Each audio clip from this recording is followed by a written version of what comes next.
Un hombre, un ministerio, un joven y una pasión, un espíritu y un destino.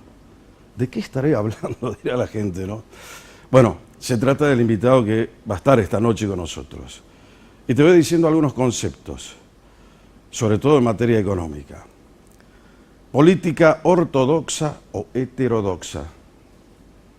Inflación o deflación. Crecimiento va de la mano del consumo. ¿Qué es lo que pasa hoy en la economía nacional y también acá en Salta? ¿Cómo hicimos para revertir la situación? ¿Cómo llegamos a fin de año? ¿Cómo terminamos estos 2 años que pasaron?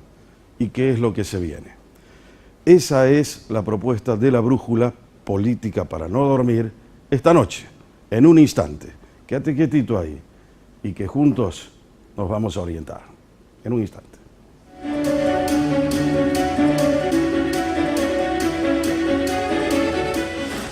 Muy bien, señores, ya estamos en brújula política para no dormir. Y como te había anticipado hace solamente un instante, esta noche está conmigo un hombre que sabe de economía, está formado en economía y quiero que lo vamos conociendo juntos porque la idea es que nos empecemos a orientar. Está con nosotros el ministro de Economía de la provincia de Salta, Emiliano Estrada, y vamos a charlar con él. ¿Cómo va, Emiliano? Buenas noches, Jorge, ¿cómo estás? Un placer de tenerte acá esta noche. Gracias por invitarme. ¿Cómo van tus cosas? Bien, con un año complejo como para todos los argentinos, sumado a la responsabilidad de tener la responsabilidad económica de la provincia, pero contento con las ganas que tiene siempre la juventud, así que eso creo que es un... Vos sabés que la gente se debe preguntar cómo vive un ministro, sobre todo un ministro de Economía. Pero no es lo mismo ser un ministro de Cultura que ser un ministro de Economía.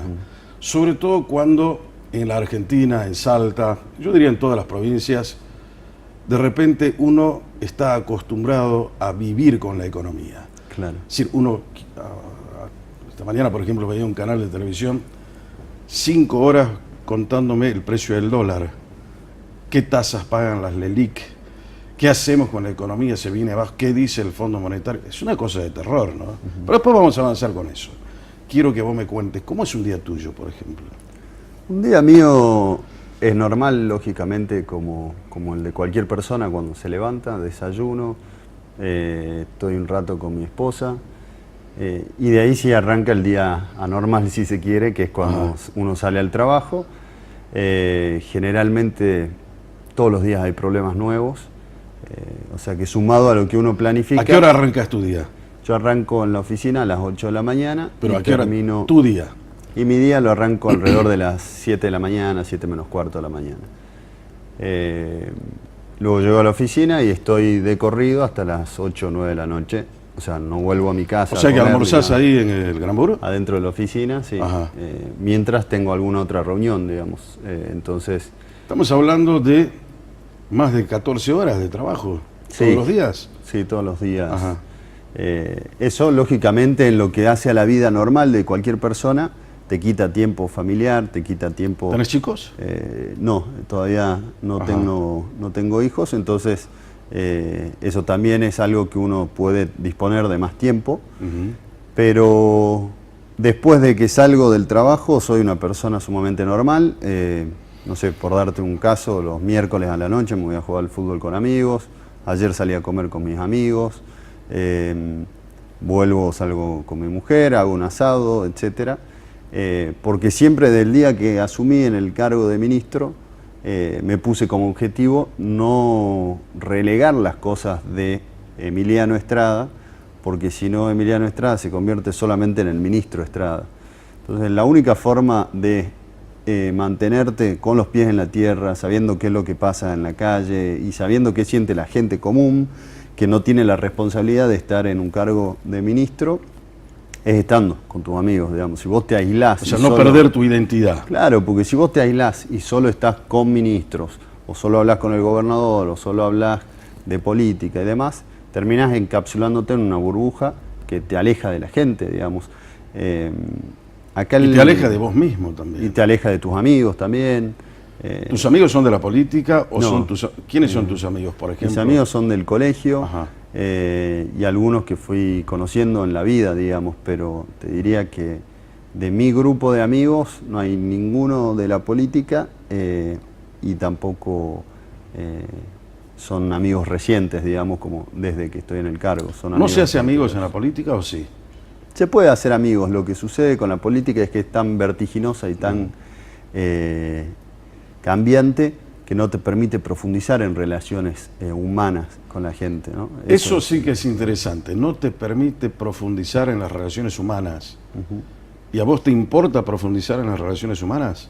Yo creo que lo que trasciende al tiempo es, como decía el general, la organización, pero también es lo personal, lo interpersonal. Uno se fija, yo lo veo en el caso puntual del jefe de gabinete, Fernando Yarade, que él fue ministro hasta el 2005, fue ministro de Economía. Luego estuvo muchos años afuera de la política y hoy que vuelve a estar en la política, yo siendo joven y mirando cómo se desarrollan las cosas, veo cómo ha trascendido relaciones de 20 años que se han mantenido por lo personal, digamos, porque el cargo, hoy estás en el cargo, mañana no estás en el cargo, y creo que el quiebre recién lo ves cuando salís del cargo. Los que antes te llamaban, después ya no te llaman más, los que antes te saludaban, hoy capaz mañana no te saludan. La única forma de que eso, cuando suceda eso, no tengas un golpe, digamos, es teniendo claro que hay relaciones que son personales y hay relaciones que son laborales y hay relaciones que son políticas. Son tres tipos de relaciones. Haces ese distingo, ¿no? Sí, sin dudas. Claro. Lo cual no quiere decir que en política no pueda conocer amigos y personas con las que uno pueda tener empatía y amistades. Lo que sí digo es que hay que tener claro cuáles son cada uno de esos roles. ¿Pero sos muy estructurado o no? Yo soy bastante estructurado, sí.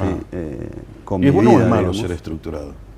Yo creo que es bueno en su justa medida. Es malo si te toca ser ministro de Economía de un país en crisis porque todas tus estructuras se cambian todo el tiempo, digamos. Claro. Pero bueno, por ejemplo, creo que son equilibrios. Yo soy estructurado, mi mujer es artista, es totalmente lo opuesto, una persona que vive con muchísima más libertad. Y yo soy una persona más estructurada. Creo que para el cargo y para el rol se necesita estructura y orden. ¿Pero vos vivís en función del cargo? No, me dijiste. No, digo para llevar adelante el cargo de ministro de Economía se necesita estructura y orden porque esa es la forma de tener un control medianamente acertado de lo que pasa con la economía, ¿no? ¿Qué edad tenés, Emiliano? Yo tengo 33 años. ¿Y te recibiste a qué edad? Yo me recibí a los 23 y después hice una maestría en gestión económica y financiera de riesgos. Ajá. ¿Dónde la ambas hiciste? en la UBA, en la Universidad Ajá. de Buenos Aires, y de ahí me volví a vivir a Salta en fines del año 2016. Yo trabajo, o sea, tengo una consultora privada, una consultora de economía, y estaba trabajando de eso, ya me había ¿Cómo cansado. trabaja una consultora de economía? Trabaja con clientes particulares, con empresas, puede trabajar ¿Pero también qué con consulta gobiernos. te hace una empresa? Por ejemplo, te dice, Una empresa- yo estoy posicionado en dólares, me conviene hoy irme a los pesos, aprovechar las LELIC, por ejemplo, que están pagando hoy el 71,02%, Claro, o me tenés- quedo en pesos, o qué hago, dónde invierto, compro acciones. Esa es la... Tenés tres tipos de consultas. Ajá. La de la gente que tiene ahorros y te dice no sé qué hacer con la plata, entonces uno le arma estrategias de inversión. Tenés la de empresas que dicen, che, yo quiero ampliar mi fábrica y quiero poner una nueva planta de producción. Decís que me conviene, no me conviene. Entonces yo desde el 2016 vengo asesorando que, desde el 2015, perdón, el día que asume este presidente, dije, empresas de consumo masivo van seguramente a estar en una situación muy desfavorable porque el modelo que se va a implementar en la economía argentina es de achicamiento del mercado interno y suba de tasas de interés. Y después tenés empresas que dicen, una bodega, dice, bueno, quiero vender la bodega, ¿cuánto vale mi empresa? Necesitan contratar a alguien que objetivamente, por métodos profesionales, le diga cuánto vale y no basarse en lo que siempre uno que va a vender y dice, no, esto vale porque tiene amor sentimental, porque lo fundó mi abuelo, porque bueno, todo eso queda de lado y se llama Ese un es el estudio valor, profesional. pero no el precio. Exactamente. Ahora, ¿cómo llegaste al cargo de ministro? Porque, de acuerdo a lo que vos me estás contando, tenés casi como un referente a Fernando Yarade, ¿no? Que nosotros en Salta lo conocemos mucho. ¿Cómo llegás a ser ministro de Yo empecé a mí me llaman, bueno, Fernando Yarade me llama en el año 2017, creo, para empezar a trabajar con un grupo de economistas en pensar Salta hacia adelante y en pensar algunas propuestas para lo que era resolver el problema económico en la Argentina. ¿Eso para qué? Para acercarle, digamos, una mirada al gobernador Urtubey en su proyección nacional, en su mirada de país. De país, exactamente. Ajá. Sobre la base de eso empezamos a trabajar, fuimos viendo la sinergia que había para el trabajo, tuvimos algunos trabajos desde el sector privado, digamos, él con su consultora, yo con la mía, trabajamos también asociados en algunos proyectos. Con la consultora de Yarade. Exactamente, y con la mía, entonces eso fue generando una buena sinergia de trabajo que hizo que cuando el gobernador Urtubey lo convoca para que se haga cargo de la jefatura de gabinete, proponga que yo me haga cargo de la parte económica, y ahí es como empiezo a trabajar. ¿Vos ya lo conocías a Yarade? Exactamente, sí. ¿De dónde? ¿Jugaba Lo fútbol conozco con vos? no, somos parientes. Ajá. Mi mamá es hermana de su papá. Ah, mirá, o sea, es un parentesco cercano. Somos primos, sí. ¿Y a el gobernador Urtubey lo conocías? No, al gobernador no lo conocía, lo conocí en ese momento en el que me convocan para asumir el cargo y bueno, ahí tuvimos charlas sobre Se ve que economía. el gobernador tiene plena confianza en Yarade, ¿no?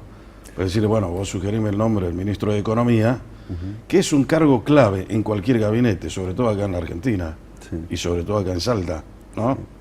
Sí, tuvimos algunas charlas con el gobernador sobre economía, sobre qué pensaba yo de la economía, qué veía de la economía, como filtro. ¿Previas al nombramiento? Claro, o como después? filtro, o sea, Ajá. para que él se sintiera cómodo o no trabajando con alguien que pensara de tal o cual manera.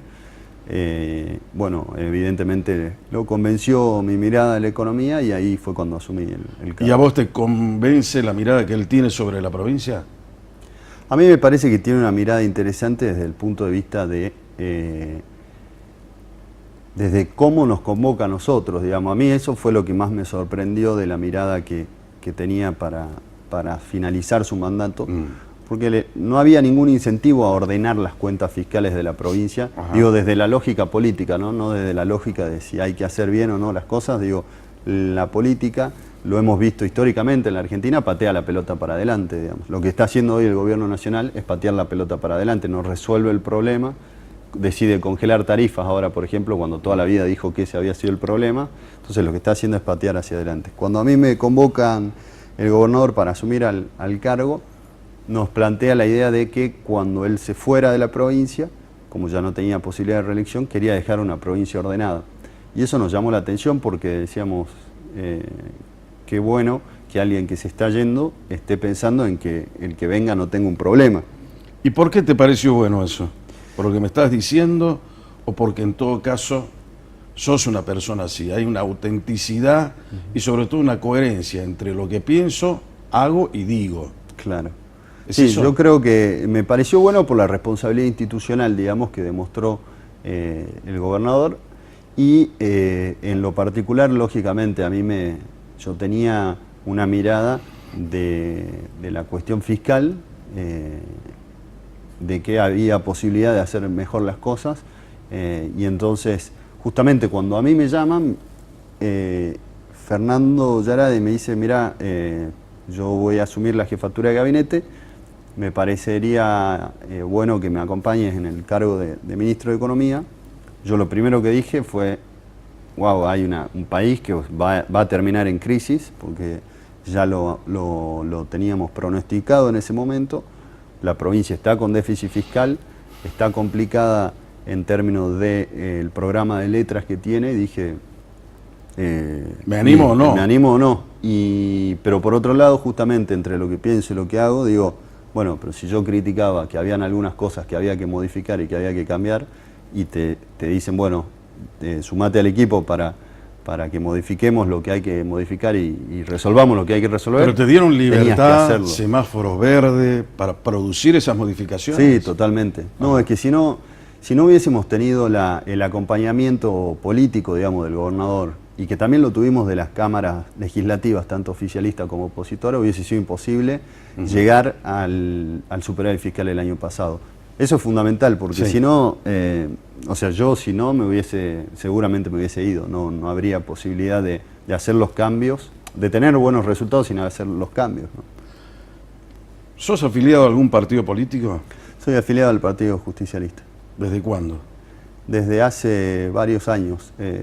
Mi familia, digamos, mi papá y mi familia, tíos, siempre han sido afiliados. Hemos tenido siempre una vinculación muy cercana al Partido Justicialista. Lógicamente yo he estado 14 años en Buenos Aires, con lo cual mi actividad política en Salta no puede ser evaluada por una cuestión de ausencia. Y ahora el 18 de mayo asumo como congresal por la capital en el nuevo congreso, en las nuevas autoridades. O sea, vos sos, si yo te pregunto, ¿sos un peronista, un justicialista por convicción o por tradición familiar? Soy justicialista por una cuestión de convicción de la mirada de la economía. Estoy convencido que la economía tiene que tener presencia del Estado. Soy convencido de que la economía no tiene que estar librada al mercado, porque el mercado no termina resolviendo las cuestiones sociales que los humanos vemos. Digamos, el mercado puede articular precios, pero no puede ordenar precios, pero no articula socialmente. Entonces, esa mirada que tiene el justicialismo de la economía es la que a mí me acerca. ¿Y cuál es la mirada que tiene el justicialismo sobre la economía? La mirada es la mirada de que tiene que ser el Estado el que ordene la economía y diga, no el que intervenga y haga todo. Son dos cosas distintas. Una cosa es intervencionismo, en la que el Estado se pone... ¿Ortodoxo no sos? No, para nada. Porque precisamente la mirada ortodoxa, que es una teoría económica, busca el intervencionismo del Estado. La mirada heterodoxa es la que busca el intervencionismo, y la ortodoxa lo que dice es al revés. Retirarse. Heterodoxa busca el intervencionismo. Ahora, en este caso particular estamos hablando del justicialismo. Sí. ¿Es un partido intervencionista? Porque si vos lo analizás a lo largo de toda su vida política, te vas a dar cuenta que lo que quiso es intervenir siempre. Nosotros tuvimos en la Argentina lo que se llamó el dirigismo inflacionario desde hace 70 años. Y los resultados que tenemos hoy son estos. Entonces, por eso a mí me cuesta a veces entender a un economista que es justicialista, ¿no es cierto?, cuando tienen una mirada que ha sido, en algunos casos, complaciente con eso.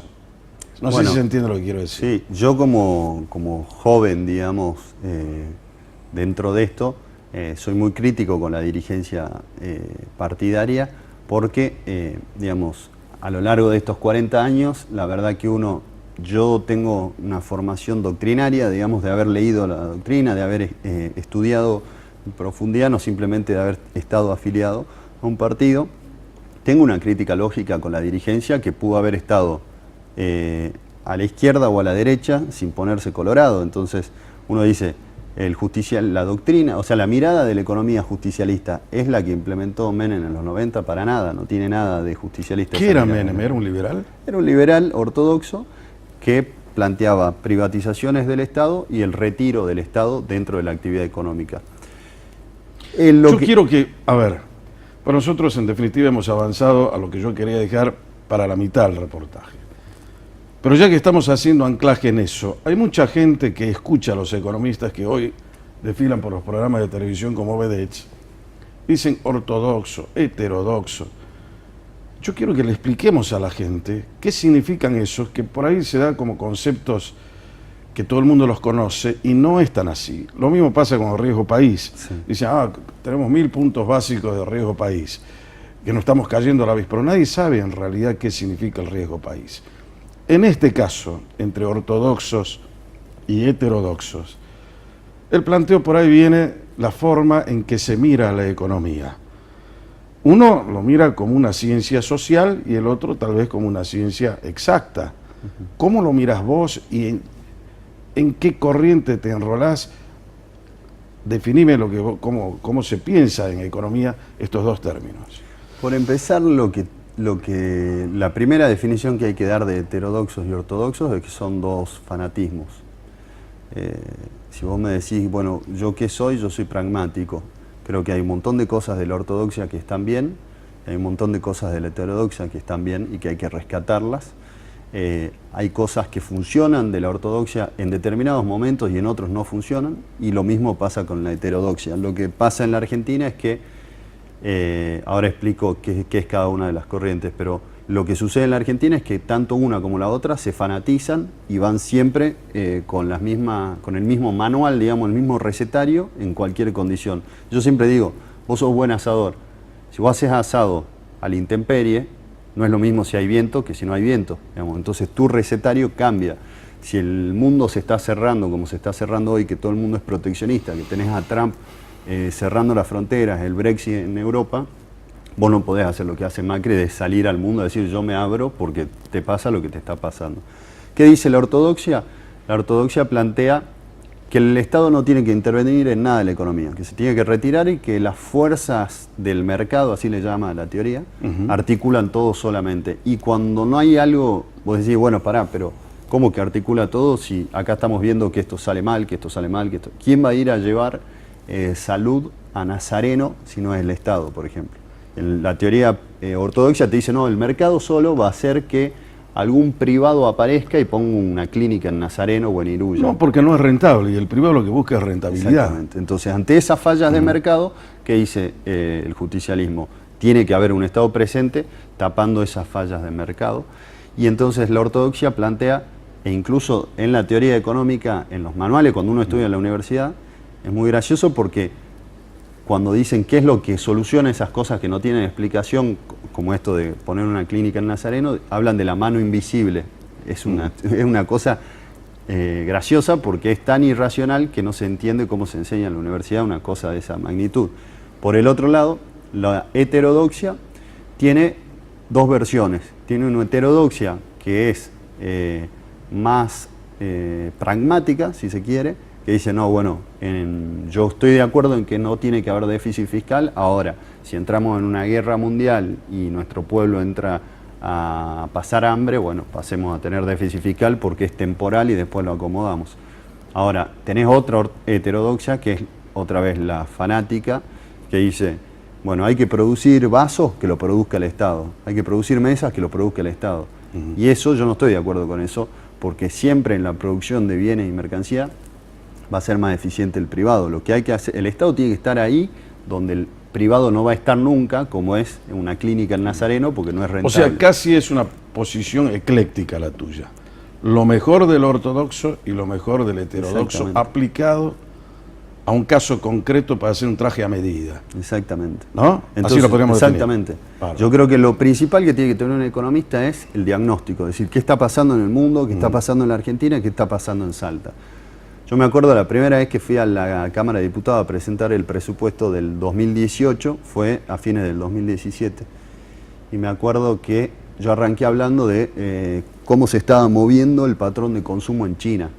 Y todos me miraban como diciendo, ¿de qué está hablando este tipo?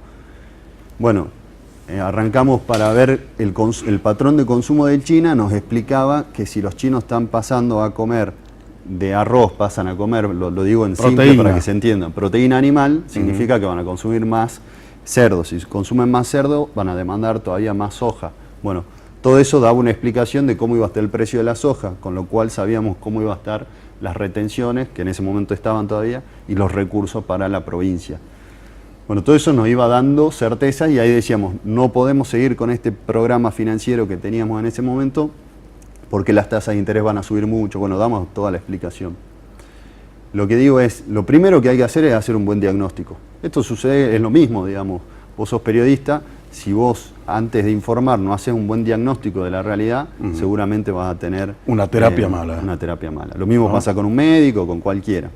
Entonces, ¿Qué es lo que yo vi del principio de este mandato, de este gobierno nacional? Es que el diagnóstico siempre fue errado. Entonces, lógicamente, lo que seguía, no importaba si era ortodoxia o heterodoxia, iba a salir mal.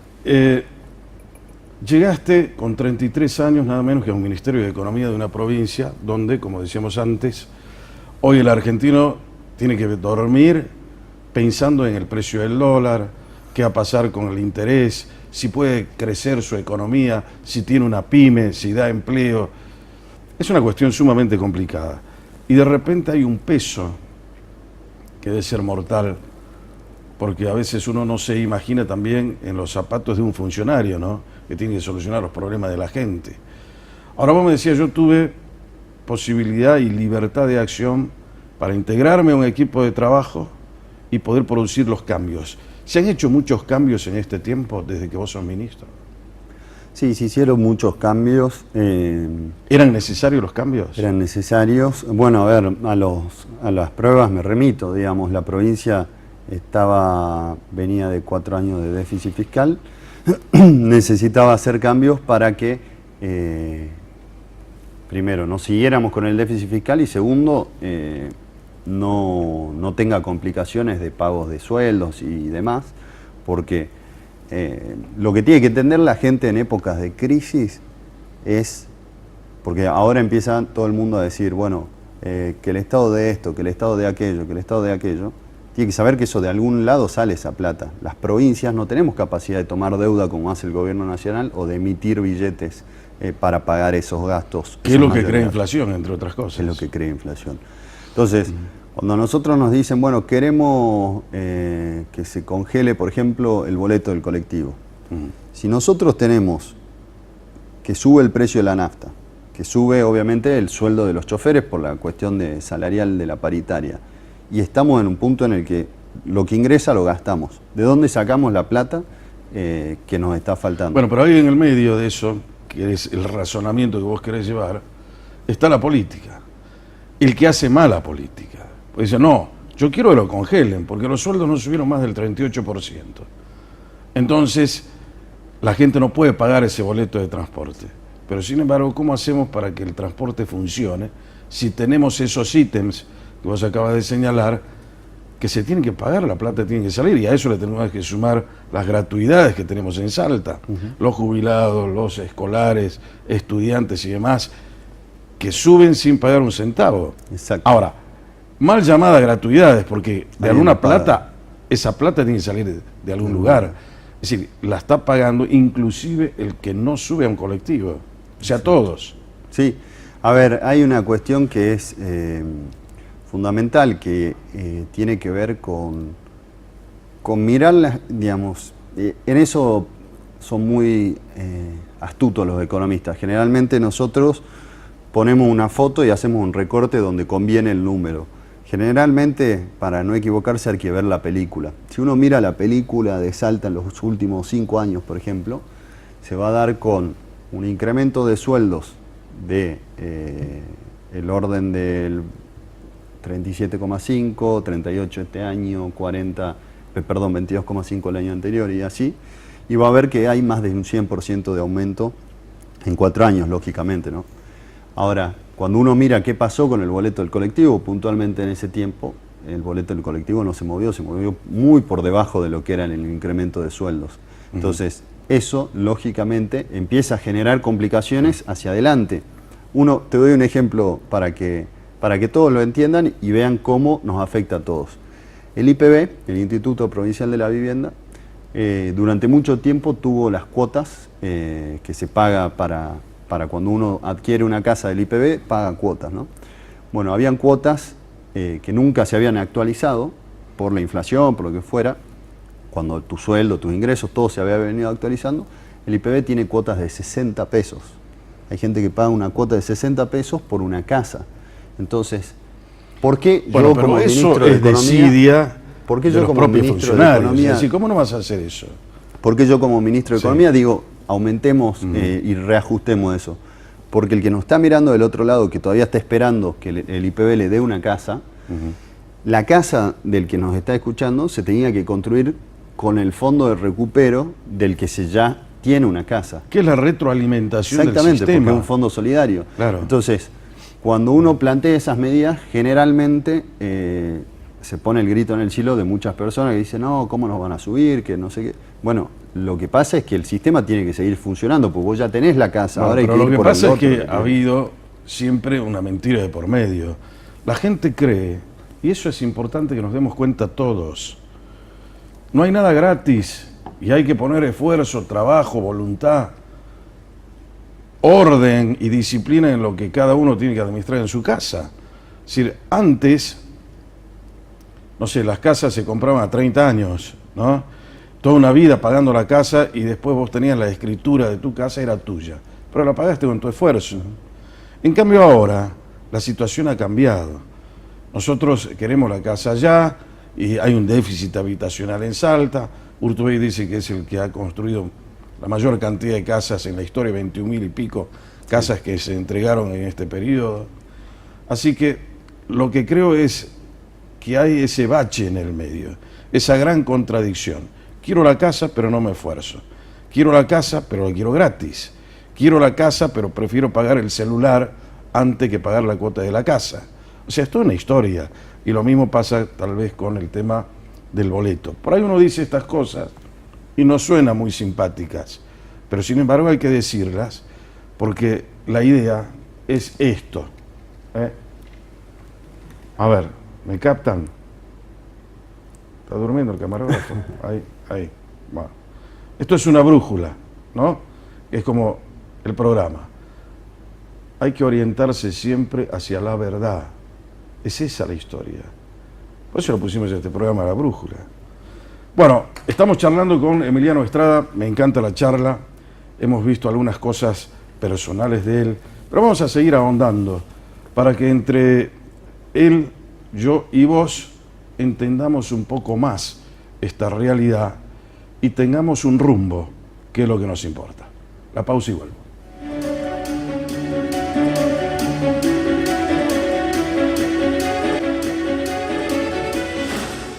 Muy bien, señores, estamos de vuelta acá en Brújula. El ministro de Economía de la provincia de Salta, Emiliano Estrada, está charlando acá en la noche. A ver si nos podemos orientar juntos. ¿Te gusta la política? Sí, me gusta. Me gusta más que nada desde la parte ejecutiva, digamos. Porque siempre está la dualidad entre los técnicos y los políticos. Sí. Le quieren asignar siempre el rol de técnico al economista, pero también puede ser un economista político, ¿no? Sí, a ver, la realidad de la gente se cambia con gestión, no se cambia con otra cosa más que con gestión. Ahora, esa gestión necesita contacto con los problemas de la gente. Ahí es donde necesitas una cuota de política y de sensibilidad social, digamos. Por eso es que es bueno que los funcionarios estén en la calle, que vayan al interior, que recorran y que sepan cuáles son realmente los problemas, porque hay un montón de cosas que es como cualquier cosa. Yo te digo, no sabes qué bien que se come en tal lugar, y hasta que vos no vas y ves cómo se come, te podés imaginar, pero capaz que no va a ser la experiencia que yo viví yendo a ese lugar. Lo mismo sucede con los problemas de la gente. Entonces yo creo que no hay que desmerecer ni a uno ni al otro, pero sí realzo que la realidad de la gente se cambia con gestión, no se cambia con otra cosa. Ahí quiero llegar. Ahora lleguemos a la realidad de la gente. Esa gente que de repente se levanta muy temprano a la mañana y tiene que trabajar y quiere llegar a fin de mes. Y hay otros que no encuentran el trabajo, por más que lo busquen. Hay muchos que no lo buscan. Es más fácil pedirle al Estado que te dé chapas, cartones, bolsones. Pero hay otra gente que sí tiene muy buena voluntad, tiene ganas de hacer uso de su libertad para ser dueño de su propio destino. Esa gente se llama emprendedora. Hace mucho tiempo un hombre imaginó lo que son los microcréditos, por ejemplo. Es decir, ¿cómo puedo empezar para ser dueño de mi destino, dueño de mi microempresa? ¿Cómo puedo crear? La empresa no es solamente una empresa que tenga 500 empleados, puede ser un kiosco, pero si vos lo manejás con criterio empresarial, es una empresa. Me dijeron que vos estás trabajando con el tema de los microcréditos. ¿Qué significa eso? ¿Estás inspirado en Yunus? Sí, esa es exactamente la metodología inventada por Yunus. Nosotros el año pasado creamos desde el Ministerio de Economía un programa de finanzas inclusivas. ¿Qué significa esto? Trabajamos con la gente que no tiene acceso al crédito bancario en el sistema formal, ya sea porque no tiene garantías, porque no tiene un recibo de sueldo, lo que sea. Y trabajamos en un sistema que se llama bancas comunales, que es un sistema solidario, en el cual uno le da un crédito a un grupo de personas y ese grupo de personas sabe administrar su propio crédito, hace la gestión de cobranzas y son todos emprendedores. ¿Qué hacemos con esto? Potenciamos los oficios, el trabajo, todo lo que sepa hacer la gente y generalmente te diría que en un 90% son mujeres. Acá tenemos en Salta casi 8.000 emprendedoras, que son todas mujeres, que trabajamos con fundaciones y que tiene una cuestión muy fuerte que tiene que ver con el rol de la mujer en la sociedad. La mujer, todos sabemos que en muchos casos es el pilar de la familia, es el pilar de la casa. Y en estos momentos que está viviendo la Argentina, lo vimos en el 2001, la mujer es la que está más fuerte, es la que queda de pie y es la que lleva adelante a toda la familia. Cuando uno mira escenas del 2001 en la que el padre quedaba sin trabajo y entraba en depresión, se quedaba resignado, era la mujer la que salía a combatirle a la crisis. Entonces, para nosotros tiene un adicional, digamos, un plus que el 90% de las emprendedoras sean mujeres, porque además ahora, trabajamos la violencia de género. No es porque ustedes hayan seleccionado mujeres, no, sino porque la una realidad característica es esa. de la NOA, exactamente. ¿Cómo se llama el plan? Me encanta. Finanzas inclusivas se llama el programa de microcrédito. Bueno, esas son las cosas, por ejemplo, valiosas que tiene que hacer el Estado. Mira, ayer estuvimos con el jefe de gabinete, justamente con un grupo de unos 100 emprendedores en la zona norte de la ciudad. Y vos sabés que cada vez que le contaban los emprendedores a Yará de qué trabajaban, qué hacían, un caso le planteaban un carpintero que necesitaba una máquina cepilladora y le decía, pero yo la quiero pagar, yo no quiero que me regalen nada. Dice, yo quiero un crédito para esto. Otra persona que necesitaba, no me acuerdo, mercadería, sí, materia prima, y también, pero yo quiero hacerlo y yo quiero devolver, no quiero que me regalen nada. Cuando uno trabaja bien la política pública, la gente está lleno de gente que quiere salir adelante, está lleno de gente que quiere trabajar y está en nosotros también ayudar a esa gente a que pueda potenciar. Mira, yo me acuerdo en el 2015... Pero es que esa es la visión que tiene que tener hoy el funcionario público, que tiene la posibilidad y la capacidad de crear estos cambios. Si vemos gente que de repente ha quedado fuera del sistema, por lo que decíamos recién, qué bueno que sea el Estado el que ahí esté presente. Ahí no va a venir un privado, pero sí va a estar el Estado. Es lo que decíamos hace un momento. Entonces, se va a potenciar a esa persona, va a dejar de ser un desocupado, va a poder concretar un sueño probablemente y va a ser el dueño de su propio microemprendimiento. Exactamente. ¿Ah? Porque además, ¿sabes qué pasa? El Estado de una buena vez por todas se tiene que hacer cargo de los problemas que también genera. ¿Por qué esa persona no puede acceder a un crédito?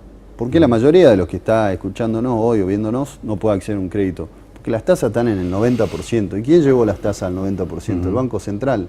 O sea que es el Estado el que generó este caos. Entonces yo desde el Estado después voy a culpar al tipo que no accede al crédito. A ver, yo no sé si estoy en brújula, porque ahora sí que estoy desorientado. Es la primera vez que yo escucho a un ministro de Economía que dice el Estado genera problemas. Sí, el Estado tiene que hacerse cargo de las cosas que no hace bien. Por ejemplo, el caso ahora de lo que se paga como tasa. Ahora, esa convicción íntima que vos estés diciendo, el Estado generó el problema y como tal tiene que hacerse cargo. Vuelvo a decir, no lo encontré en un ministro de Economía. ¿Cómo nace esa convicción de lo que hace mal realmente el Estado? ¿Hay la posibilidad de cambiar eso, de modificarlo, a pesar que no se maneja acá la macroeconomía? Bueno, desde acá es muy difícil. Tenés estas herramientas, digamos, que van haciendo un paliativo, amortiguando un poco la crisis que genera el gobierno nacional. Pero vos sabés que hay una cuestión que yo la vi mucho en la clase media. Me acuerdo en el 2015, 2016, hablar con amigos, empresarios, pymes, que que decían, a mí no me importa quién gane, si total, yo todos los días me tengo que levantar a las 7 de la mañana a trabajar. Hay un discurso muy bueno de Obama, en el que él le plantea a los empresarios y a la sociedad cuando él era presidente en Estados Unidos, le dice, no crean que ustedes se desarrollan por sí mismos. El Estado tiene la capacidad enorme de entorpecer su desarrollo, como también de potenciarlo. Si yo no te hago autopistas, vos podés ser el mejor productor de soja, pero no vas a tener cómo sacar la producción. Ahora, si yo te hago autopistas, vos sos el mejor productor, pero yo te estoy ayudando y te estoy bajando los costos. Hay que entender que el Estado determina la vida de todos nosotros, para bien o para mal. Seguro, claro. ¿Y yo qué creo del Estado? Para mí el Estado tiene que ser como un árbitro de fútbol. ¿Qué hace el árbitro en un partido? Dirige. Dice, va por acá, va por allá. Y hace cumplir las reglas. Hace cumplir las reglas. ¿Y qué ves vos cuando el árbitro es bueno? Pasa desapercibido. Desapercibido. Totalmente. Bueno, lo que pasa en los grandes países del mundo. Nadie si sabe vos quién es estás el todo ministro el de tiempo Economía. quejándote contra el Estado es porque nosotros algo estamos haciendo mal. Si vos para abrir una fiambrería acá al frente estás 3 meses para que te den la habilitación, es porque el Estado está haciendo las cosas mal. El Estado tiene que ser un facilitador. Y en ese facilitador tiene que potenciar las cosas que están bien. Y la gente, hoy hay mucha gente que la está pasando mal, que quiere salir adelante, que tiene ganas de trabajar, que le quiere mostrar a sus hijos que con trabajo se puede salir adelante, y entonces sería una falta de respeto y una desidia si el Estado no desarrolla estas herramientas. Vos sabés que me encanta lo que está diciendo de que el Estado tiene que ser un facilitador, cuando tradicionalmente nosotros hemos visto en el Estado un enemigo, porque es el gran obstaculizador de todo el proyecto que pueda tener cualquiera de nosotros. Para habilitar un comercio, para traer una inversión de afuera. ¿Quién va a venir a invertir en la Argentina si vos, por ejemplo, tenés una carga impositiva fenomenal? Si además hay corrupción en el medio, si te cambian las reglas del juego, si no hay transparencia, si no hay justicia, si hay impunidad. Es muy difícil, ¿no? Estoy diciendo muchas cosas. Totalmente. Yo creo que ahí, por eso vuelvo a qué postura tengo yo de la economía. Yo creo que el Estado tiene que ser el articulador, que diga esto va para acá, va para allá, y controlar. Punto. Mira, te doy un ejemplo de lo que estamos pensando ahora, hoy... No quiero irme de esto, podemos avanzar con eso enseguida, pero hay una cosa que me interesa mucho, que va tal vez concatenado a esto que decíamos de los microemprendimientos. Salta tenía hace muchos años un banco de préstamos y asistencia social, que era un banco pignoraticio, que por ahí cumplía una finalidad social, por ahí no estaba tan bien gestionado de lo mejor, pero esto que se ve ahora de los microemprendimientos y demás, ¿podría caber en algún momento restablecer ese banco tal vez con otra mirada para hacer una cobertura social, precisamente para el tema de los microemprendimientos, para que haya proyectos de prefactibilidad que puedan ser analizados por el banco y dinamizar a un montón de gente que por ahí tiene ganas de emprender algo y no puede hacerlo? Sí, nosotros tenemos la idea de poder en el mediano plazo constituir este programa de finanzas inclusivas en un banco social de Salta. Un banco social, ¿qué es lo que estamos diciendo? Mira, te doy un ejemplo para que veas lo que es cuando las cosas se hacen con administración y gestión. La mora de la cartera de crédito que tiene este programa no supera el 3%. Es decir, estamos en los niveles de cualquier banco privado. Es decir, la gente devuelve la plata, es decir, no hay falta de pagos. ¿Qué es lo que se da en los microcréditos de Yunus también? Exactamente. La gente más pobre es la que más paga. Exactamente. Tiene mejor cumplimiento, a eso me refiero. Exactamente. Por eso queremos pensar en un banco social de Salta para poder financiar a los microcréditos. Y bueno, eso creo que es uno de los grandes desafíos que tiene Salta, generar puestos de trabajo en el sector privado, generar capacidad productiva en el sector privado. Salta es enormemente diversa, tenemos un montón de cosas para desarrollar en el norte, en el sur, en el turismo, en la minería. Mira, hoy justamente, ayer, el jefe de gabinete se juntó con el gobernador, me comunicó que iban a avanzar, se está por avanzar en un proyecto de ley en el que planteamos lo siguiente: por constitución, ¿de quiénes son los recursos? De las provincias. Es decir, la minería es de los salteños, no es de la Argentina, es de los salteños. Lo que estamos planteando es, ahora Salta va a tener un potencial minero enorme. Vamos a plantear que las mineras que vengan a extraer los recursos de la provincia de Salta son bienvenidas, pero vamos a plantear que un porcentaje importante de la mano de obra que contraten las mineras tienen que ser salteños, y cuando las mineras contraten proveedores de servicios, una minería que se pone en la puna contrata catering, contrata grupos electrógenos, constructoras, una diversidad de servicios. Tiene que contratar servicios salteños. ¿Por qué? Porque los recursos son de los salteños, el trabajo tiene que ser de los salteños, y la generación de riqueza de la minería, el derrame que tiene hacia los servicios y hacia los proveedores, tiene que ser para los salteños. Así que digo, hay que pensar hacia adelante, creo que ese es el gran Aplaudo desafío. la medida, pero yo voy un poco más allá inclusive. Porque no nos podemos quedar con que la minera viene, invierte, da trabajo, mano de obra, me consume el catering. Quiero que las baterías de litio las haga acá. Por ejemplo, en el tema del litio, que las haga acá. Que no se las lleve a China para hacerlas ni fabricarlas ahí. Que se fabrique ahí. Entonces nosotros sí nos vamos a enriquecer. Porque si no nos conformamos con muy poco. Bueno, ahí es donde volvemos a la discusión nacional. Para que una fábrica para que una minera te procese el mineral en Salta, vos necesitas tener canales de comunicación eficientes que no te impliquen que si vos haces la batería en Salta te sale 8 veces más cara llevarla solo hasta Buenos Aires, claro. Y eso incrementa y hace inviable. Pero eso lo ¿Cómo se resuelve resuelve eso? Ahora. Eso se resuelve desde el orden nacional. Claro. Los presupuestos provinciales no aguantan el desarrollo de los ferrocarriles. Entonces, ahí es donde toma relevancia la candidatura del gobernador. Cuando uno dice, para resolver los problemas, primero hay que conocerlos. Uno no puede pretender que un presidente que nunca anduvo en subte pueda resolver los problemas del interior de la Argentina, digamos. ¿Cómo alguien va a resolver el sistema de transporte si nunca se subió a un colectivo? Entonces, lo que necesita la Argentina es desarrollar. ¿Pero cuál de los que hoy son candidatos a presidente subió un colectivo? Bueno, entiendo que en el caso del caso del gobernador que estudió en Buenos Aires, seguro tomó colectivo, seguro utilizó el subte. Estamos hablando de Urtubey. Exactamente. Digo, la Argentina tiene problemas estructurales que solo se resuelven desde el gobierno nacional. No sé si estuviste en Buenos Aires hace poco, hay una obra que se está haciendo que es el Paseo del Bajo. Son más de 400 millones de dólares y el gobierno en estos 3 años tomó más de 100.000 millones de dólares de deuda. Uno dice, bueno, ¿dónde está esa plata? Podría haber estado en ferrocarriles, podría haber estado en autopistas que conecten el norte, y eso sí nos permitiría pensar en cómo desarrollamos la minería hacia adelante. Ahora,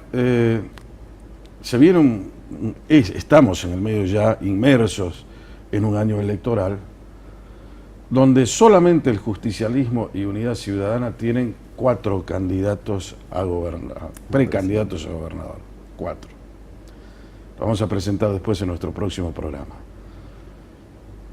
Cada uno, me imagino, tiene que tener un plan, porque lo que no queremos es que nos sigan contando que somos pobres.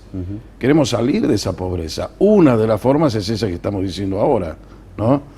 Ahora, ¿cómo va a quedar esta provincia a fines de este año? En 8 meses más vamos a tener que elegir un gobernador de la provincia. ¿Qué tendría que tener en cuenta el elector? Mirá, el otro día, hablando con vos por radio, me dijiste algo que es como que me hizo ruido. Entonces ahora te lo vuelvo a preguntar. ¿Qué tendría? ¿Cuál es la mirada de un elector? La Argentina... No quiere decir que estamos induciendo al voto. No, para nada. Además, faltando 8 meses, claro. Creo que la gente... Argentina va indefectiblemente a una crisis económica, yo no tengo duda, lo vengo Estamos diciendo, en una crisis económica. Sí, digo, va a ¿Se puede profundizar más compleja. Yo lo vengo planteando desde el 2015, en su momento era único, solitario, diciendo que esto iba a terminar mal. Estamos yendo hacia eso. El año que viene, la Argentina va a tener un año muy malo en lo económico, por ende las provincias también van a estar en una situación compleja desde la economía. Te doy un dato para que vayan viendo. Hoy en Salta estamos recibiendo de recaudación 300 millones de pesos menos cada mes, con lo cual se está agravando muchísimo la situación. ¿Qué necesita la provincia para lo que viene en la Argentina? Alguien con capacidad de gestión, alguien con experiencia en la gestión. No hay margen para improvisaciones, no hay margen para funcionarios haciendo pasantías. Necesitamos a alguien que conozca. El Estado no es una escuela. No, el Estado la gente no es que asume escuela. tiene que saber qué es lo que van a hacer, por eso me importa mucho conocer el plan. Yo si hay también, un plan. a mí me parece que, y me parece buenísimo que lo plantees, porque me parece que todo el periodismo en Salta debería atosigar a los candidatos para que planteen cuál es el plan que tienen. No solamente el plan, Porque- sino cómo piensan llevarlo a cabo. Exactamente. Pues yo puedo decir, tengo un plan. Ahora ese plan puede ser ideal, pero tiene que ser un plan realista que se pueda aplicar. Yo acá, creo que sí, ¿no? y que necesitan los salteños ver eso para en base a eso votar. No podemos volver a votar porque el candidato baile o cante o tire globos de colores, digamos. Ya hemos visto lo que pasa cuando se vota con ese marketing político. Hay que votar... ¿Eso va para la con el nación? modelo. Totalmente. ¿Y acá en la provincia? Hay que votar, bueno, hay que poner sobre la mesa la experiencia y la capacidad de gestión y el modelo que quieran llevar adelante de Salta y cómo, y en base a eso creo yo que hay que tomar la decisión, porque los años que se vienen en la Argentina son muy complejos, por lo cual en Salta hay que estar preparados para esa adversidad. Yo creo que ese es un aporte sustancial al proceso democrático. Esta democracia tiene de una vez por todas que fortalecerse, pero ser más transparente, más abarcativa y dar resultados. Todavía no tenemos resultados. Más allá de ir a elegir, nos fue mal con todo eso, ¿no? Entonces hay que elegir, y como decimos, es importante que el elector tome conciencia de lo que tiene que hacer. ¿Cómo termina el año acá en Salta? ¿Vamos a tener equilibrio fiscal este año? Sí, este año vamos a terminar con equilibrio fiscal.